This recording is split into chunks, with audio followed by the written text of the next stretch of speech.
অপর একজন বললেন তিনি যেন ভারতেরই ছিলেন, নিজেও তাই বলতেন।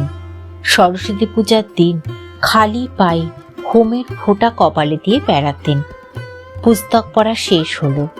শ্রী শ্রী মা তখনও মাঝে মাঝে নিবেদিতার জন্য আক্ষেপ করতে লাগলেন। শেষে বললেন, যে হয় সুপ্রাণী তার জন্য কাঁদে মহাপ্রাণী, জানো মা। এইবার মা কাপড় কেচে এসে ঠাকুরের বৈকালী ভোগ দিতে বসলেন। ইতপূর্বে কোনো সময় স্বহস্তে অনেকগুলি ফুলের মালা গেঁথে বৈকালে পরিয়ে দিবেন বলে ঠাকুরের সামনে রেখেছিলেন।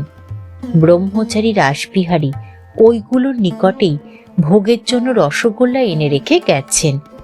তার রস গড়িয়ে ফুলের মালাতে লেগে ঢেউ পিঁপড়ে ধরেছে। মা হাসতে হাসতে বলছেন, এইবার ঠাকুরকে পিঁপড়ে কামড়াবে গো, ও রাসবিহারী এ কি করেছ? এই বলে সযত্নে পিঁপড়ে ছাড়িয়ে ঠাকুরকে পরিয়ে দিলেন মালা।